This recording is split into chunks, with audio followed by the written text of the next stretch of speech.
ఆంధ్రప్రదేశ్ రాష్ట్రానికి ఎట్టకేలకు ఆ నూతన చీఫ్ సెక్రటరీని అయితే నియమించడం జరిగింది. చంద్రబాబు గారి ఆదేశాల మేరకు నీరబ్ కుమార్ ప్రసాద్ని అయితే నూతన చీఫ్ సెక్రటరీగా నియమించారు.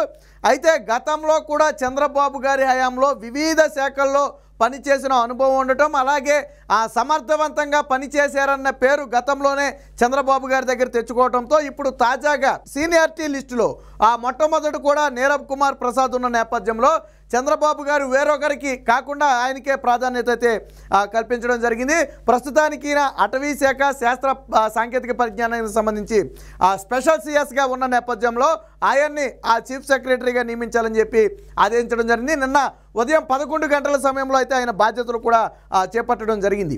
ఇక ఇప్పటి వరకు సిఎస్గా వ్యవహరించినటువంటి జవహర్ రెడ్డి అయితే సెలవు మీద వెళ్ళిపోయారు. ఆల్రెడీ మనం గతంలో కూడా మాట్లాడుకున్నాం. చంద్రబాబు గారు నిలబెట్టి కడిగేశారు. ఆయన్ని తనకు కనపడకుండా బయటికి సెలవు మీద వెళ్ళిపోవాలని చెప్పి అప్పుడే చంద్రబాబు గారు చెప్పారని చెప్పి కూడా మనం ఆల్రెడీ చెప్పుకోవడం జరిగింది. సో ఈ నేపథ్యంలో వారం రోజుల పాటు సెలవు పెట్టి అయితే ఆయన వెళ్ళిపోవడం జరిగింది. ఇక ఇదే సమయంలో నూతన చీఫ్ సెక్రటరీ నియామకం కూడా జరిగింది.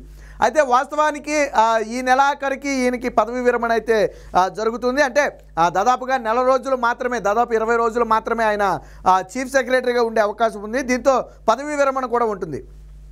వాస్తవానికి ఈయన కాకుండా నెక్స్ట్ ఉన్న వాళ్ళకి అవకాశం ఇస్తారు, పదే పదే మార్చకుండా అని అనుకున్నారు. కానీ చంద్రబాబు గారు మాత్రం ఖచ్చితంగా సీనియారిటీకి ప్రయారిటీ ఇవ్వాలి, అందులోనూ వివాదాలు లేనటువంటి వ్యక్తి, సమర్థుడు కాబట్టి ఖచ్చితంగా ఆయన్ను హోదాలో మనం గౌరవించాలి. వాస్తవానికి జవహర్ రెడ్డిని తీసుకున్నప్పుడు సీనియారిటీ లిస్టులో ఈయన ఉన్నాడు, ఈయన తీసుకోవచ్చు. కానీ ఈయన తీసుకోకుండా ఎందుకు జవహర్ రెడ్డిని తీసుకున్నారు అంటే తన సామాజిక వర్గానికే చెందినవాడు కావటం, రెండవది ఏంటంటే జగన్మోహన్ రెడ్డికి తొత్తుగా వ్యవహరించగలగ సమర్థత సీఎస్ జవహర్ రెడ్డికి ఉండటంతో తీసుకున్నారు. ఎందుకంటే అధికారులందరూ కూడా తొత్తులుగా ఎవరు వ్యవహరించరు, తప్పని పరిస్థితుల్లో నచ్చకపోతే బయటికి వెళ్ళిపోతారు తప్ప తొత్తుగా వ్యవహరించరు. జగన్మోహన్ రెడ్డికి నాడు ఎల్వి సుబ్రహ్మణ్యాన్ని, తర్వాత నీలం సాహ్నిని వీళ్ళందరినీ తీసుకున్న తరువాత గతంలో ఎల్వి సుబ్రహ్మణ్యంతో కొద్దిగా జగన్మోహన్ రెడ్డికి విభేదం వచ్చిన మాట వాస్తవం. చివరిలో అర్ధాంతరంగా ఆయన తప్పించడం జరిగింది. అంటే జగన్మోహన్ రెడ్డిని ఎవరైనా బెదిరిస్తే జరిగేది ఏంటంటే అది జరుగుద్ది. లేదు ఆయన మాట విన్నారనుకోండి, నీలం సాహ్నికి తర్వాత కూడా ఏదో పదవి ఇచ్చి గౌరవించారు రిటైర్ అయిన తర్వాత కూడా. సో అలా జగన్మోహన్ రెడ్డి గౌరవిస్తాడు. సో కాబట్టే ఇప్పుడు జవహర్ రెడ్డిని తీసుకున్నాడు. ఒకవేళ జగన్మోహన్ రెడ్డి కన్నా ఓడిపోకుండా గెలుచుండుంటే జవహర్ రెడ్డినే సీఎస్గా కొనసాగించేవాడు. ఎందుకంటే హ్యాపీగా సాగుతుంది, 3 దోపిలీలు 6 కబ్జాలుగా సాగింది సీఎస్ జవహర్ రెడ్డి నేపథ్యంలో. కానీ నీరబ్ కుమార్ విషయంలో అలా కాదు, సమర్థవంతమైన వ్యక్తి, అలాగే వివిధ శాఖల మీద పట్టున్నటువంటి వ్యక్తి. తన కెరీర్లో ఎప్పుడూ కూడా అవినీతి ఆరోపణలు కానీ వివాదాస్పద ఆరోపణలు కానీ ఎప్పుడూ ఎదుర్కోలేదు. అలాగే చంద్రబాబు గారి పట్ల విశ్వసనీయత ఉన్న వ్యక్తి, అలాగే ఆయన పనితీరు పట్ల ఆకర్షితుడైన వ్యక్తి. చంద్రబాబు గారిని చాలామంది అధికారులు రోల్ మోడల్గా తీసుకుంటారు. ఎందుకంటే అమ్మో ఆయనతో పాటు పనిచేస్తే మేము ఇంకా ముందే చచ్చిపోతామేమోనండి భయం అని ఒక భయం ఉంటుంది. ఎందుకంటే ఆయన ఎప్పుడు నిద్రపోతాడో తెలియదు, ఎప్పుడు తింటాడో తెలియదు, ఎప్పుడు వస్తాడో తెలియదు, 24 గంటలు ఏదో పని మీదే ఉంటాడు.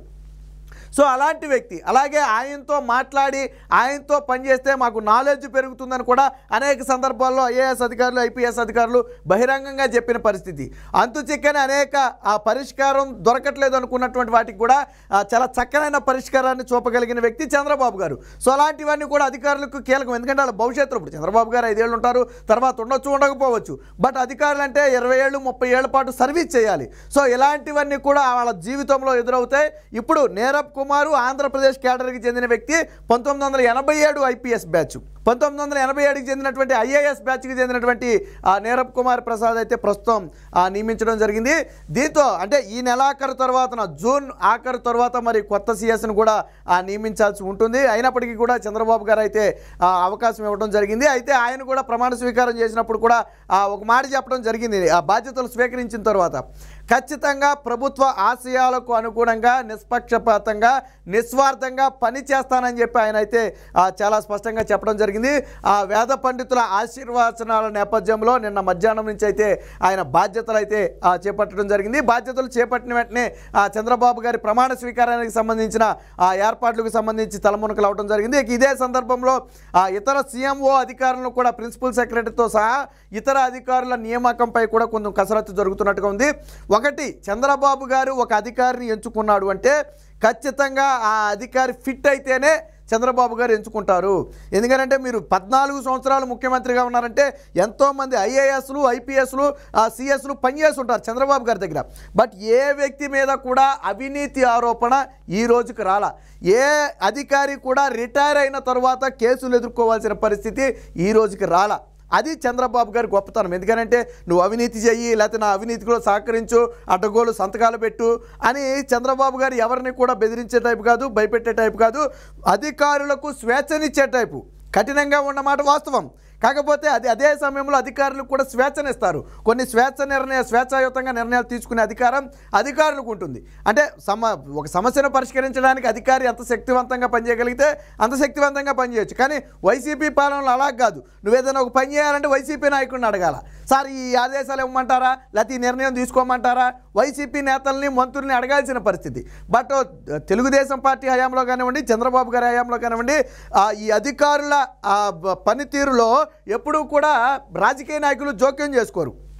ఖచ్చితంగా అధికారులకు ఆ విలువ ఇస్తారు. గతంలో కూడా అనేక సందర్భాల్లో మీరు చూశారు. చింతమనేని ప్రభాకర్ విషయంలో కానివ్వండి, కేసీనేని నాని విషయంలో కానివ్వండి, ఏదో చిన్న అలజడి జరిగితే వెళ్ళి వాళ్ళని క్షమాపణ చెప్పినామన్న పరిస్థితి అధికారులకి. సో అలాంటి పరిస్థితి అనేది ఖచ్చితంగా ఇక్కడైతే ఉంటుంది. ఏది ఏమైనా తాజాగా నూతన సిఎస్ నియామకంతో ఇప్పుడు ఇతర అధికారులు ఎవరా అనేది కూడా ఉంది. ఇప్పటికే కొంతమంది ఐపీఎస్ అధికారులని, ఐఏఎస్ అధికారులని వాళ్ళ పదవి నుంచి ఆల్రెడీ తొలగించడం కూడా జరిగింది. ఇప్పటికే సిఎస్ సెలవు మీద వెళ్ళారు. అలాగే కొల్లు ఎవరైతే సిట్ అధిపతి కొల్లు ఉన్నాడో ఆయనకు ఉన్నటువంటి 3 పదవులను కూడా పీకేయడం జరిగింది. అలాగే సిఐడి చీఫ్ సంజయ్ను కూడా దాని నుంచి పక్కకి తప్పించడం జరిగింది.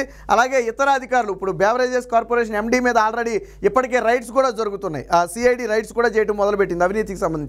సో ఇలా ఒకరు కాదు, ఇద్దరు కాదు, ఒక్కొక్కరిగా వేట అయితే మొదలైనట్టుగా తెలిసిందే. ఇక మిగిలింది ఎవరయ్యా అంటే డీజీపీ రాజేంద్రనాథ్ రెడ్డి, అలాగే గత డీజీపీ గౌతమ్ సవాంగ్. సో వీళ్ళు కూడా ఆ లిస్టులో ఉన్నారు. ఖచ్చితంగా ఆళ్ళ హయాంలో కూడా అనేక అవకతవకలు, అరాచకాలు కూడా జరిగాయి. చంద్రబాబు గారి కాన్వాయ్ మీద చొప్పులేస్తే గతంలో గౌతమ్ సవాంగ్ ఏమన్నాడు మనందరం చూసాం, అది భావ ప్రకటన స్వేచ్ఛ అన్నాడు.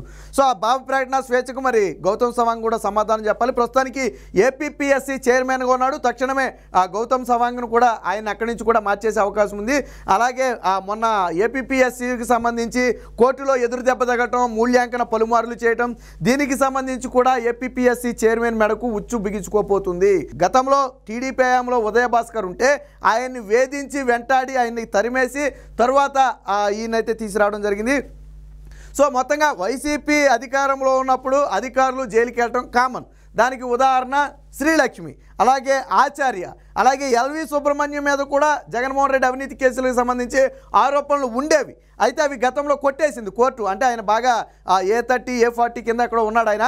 సో వాటిని అయితే తర్వాత ఆయన మీద పూర్తిస్థాయి ఆధారాలు లేవని ఆయన కేసులు అయితే కొట్టేయడం జరిగింది.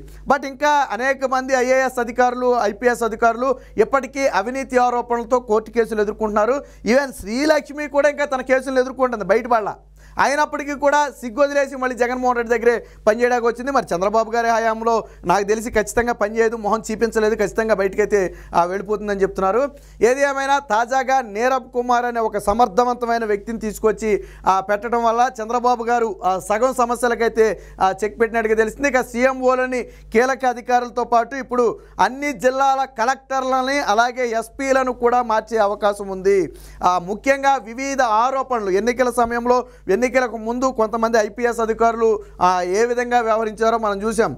అన్బూజా కానివ్వండి, లేదా రఘురామ్ రెడ్డి కానివ్వండి, అలాగే కొంతమంది అధికారులు ప్రధానమంత్రి సభకు వచ్చినప్పుడు కూడా భద్రత కల్పించకుండా నిర్లక్ష్యంగా వ్యవహరించడం, తర్వాత టీడీపీ నేతల మీద బైండ్ ఓవర్ కేసులు పెట్టడం, వాళ్ళ మీద రౌడీ షీట్లు ఓపెన్ చేసి ఎన్నికల ముందు భయభ్రాంతులకు గురి చేయడం. సో వీళ్ళంతా కూడా ప్రస్తుతానికి వివిధ జిల్లాలకైతే ఎస్పీలుగా ఉన్నారు. అయితే కొంతమందిని ఆల్రెడీ ఎలక్షన్ కమిషన్ కొంతమందిని ఆల్రెడీ ఇప్పటికే తప్పించుంది. సో పై స్థాయి నుంచి కింది స్థాయి వరకు మొట్టమొదట అధికారుల్లో ప్రక్షాళన అయితే జరగాలి. అయితే ఈసారి ఖచ్చితంగా ప్రజా నాయకుల పాలన అయితే ప్రజలు చూస్తారని చెప్పి ఇప్పటికే చంద్రబాబు గారు కూడా చెప్పడం జరిగింది. అధికారులు ఇష్టారాజ్యంగా వ్యవహరించడాన్ని సహించేది లేదని కూడా చెప్పడం జరిగింది. సో ఏది ఏమైనా మొత్తంగా నీరబ్ కుమార్ అయితే ప్రస్తుత తాజా సిఎస్గా నియమించడం జరిగింది. అయితే ఈ నెలాఖరున మళ్ళీ కొత్త సిఎస్ని అయితే ఎదుర్కోవాల్సిన పరిస్థితి. మరి లేకపోతే ఈయన ఏమన్నా పదవిని పొడిగించే ప్రయత్నం చేస్తారనేది ప్రస్తుతానికి సస్పెన్స్లోనే ఉంది.